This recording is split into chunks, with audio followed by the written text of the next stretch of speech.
Olá, meus amores! Tudo bem por aí? Como passaram o final de semana? Espero que tenham tido um bom final de semana, com bastante tempo para brincar, para descansar e para se divertir muito.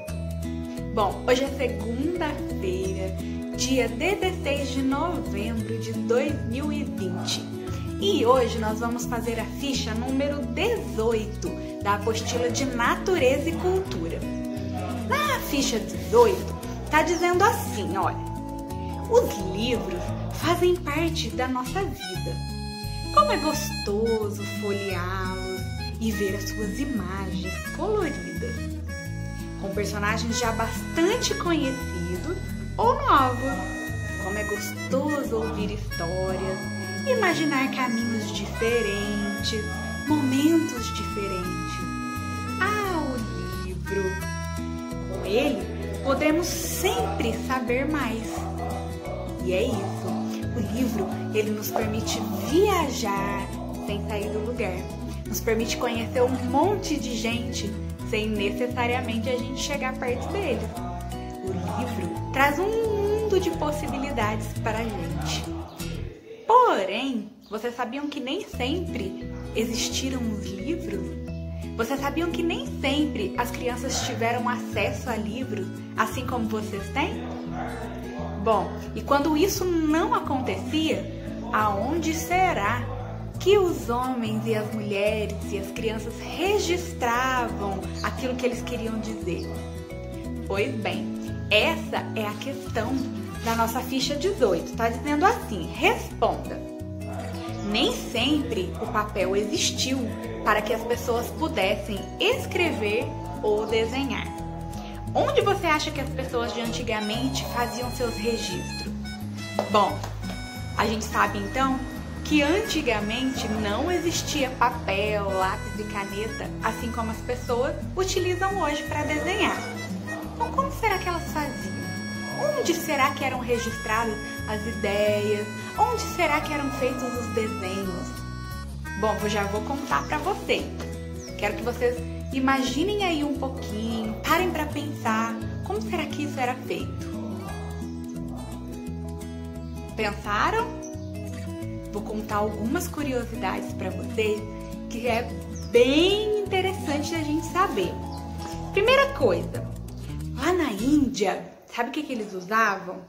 Eles usavam folhas de palmeiras, isso mesmo, essas árvores, palmeiras bem grandes que a gente vê por aí, eles usavam as folhas de palmeiras para registrar. Os esquimós, sabem quem são os esquimós, né? Esses aqui, ó. Os esquimós, eles usavam ossos de baleia e dentes de foca, olha só que interessante, para registrar, escrever e desenhar aquilo que eles achavam interessante. Já na China, eles escreviam em conchas e nos cascos das tartarugas. Que doideira, né? Alguém já tinha imaginado isso? Só que o que ficou mais famoso mesmo, e o que é mais conhecido como fontes para a escrita e para os registros de antigamente, são os pergaminhos e os papiros. Quem aí já ouviu falar dos pergaminhos e dos papiros? Bom, o papiro, gente, ele é obtido através de uma planta. Essa planta aqui, olha. E através dessa planta, que tem o mesmo nome, eles podiam registrar algumas ideias e fazer alguns desenhos. Só que tinha um problema. Depois que eles usavam o papiro, apesar dele ser leve, bem flexível, mas ele também era muito frágil. E aí o que acontecia? Essas informações que eles registravam acabavam se perdendo, porque os papiros eles acabavam se deformando e se desfazendo. Com isso, vieram os pergaminhos. E os pergaminhos, sim, eram bem mais resistentes e duravam bem mais. Sabe por quê? Porque os pergaminhos eram feitos de pele de animais, como os carneiros, os bezerros, as cabras. Então, por isso, acabava durando bem mais os pergaminhos do que os papiros. Quanta informação interessante, né? E como é legal saber como as pessoas registravam suas ideias antes do papel que a gente conhece hoje.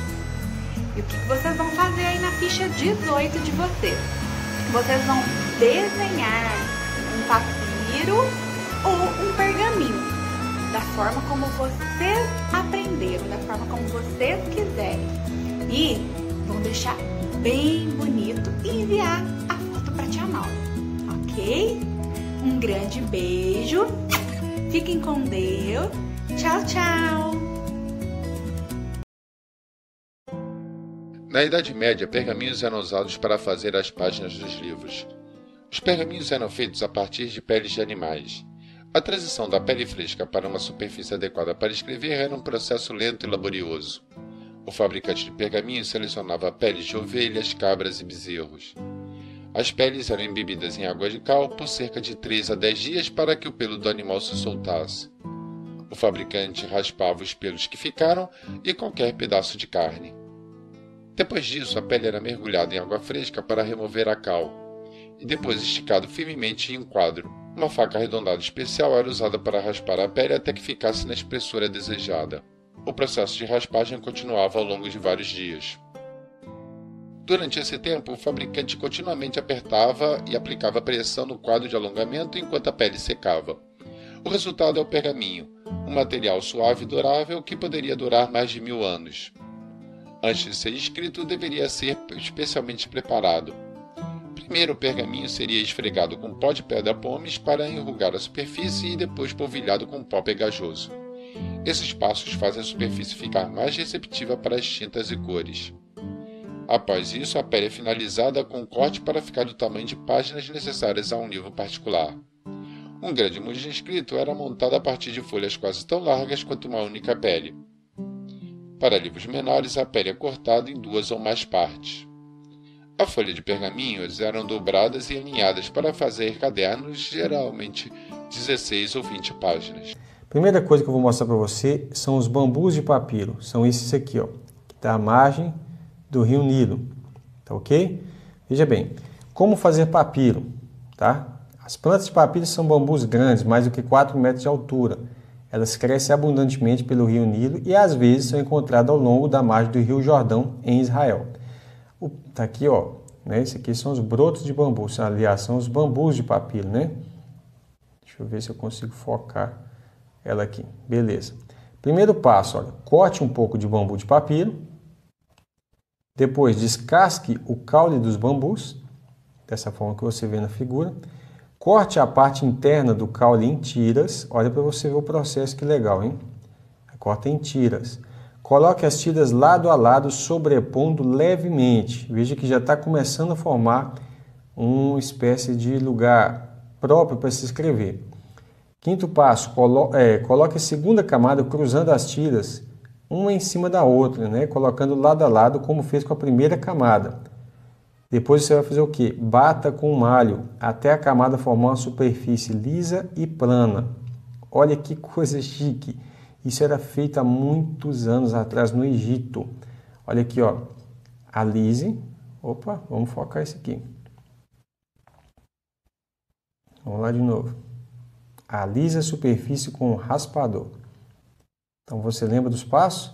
Primeiro você corta um pouco de bambu de papiro, depois você descasca o caule dos bambus, corte a parte interna do caule em tiras, coloque as tiras lado a lado, sobrepondo levemente, coloque a segunda camada cruzando as tiras em cima das outras, como fez com a primeira camada, bata com o malho até a camada formar uma superfície lisa e plana e alise a superfície com o raspador. No fim, você vai ter aí, ó, una a superfície sobrepondo as pontas e batendo nela.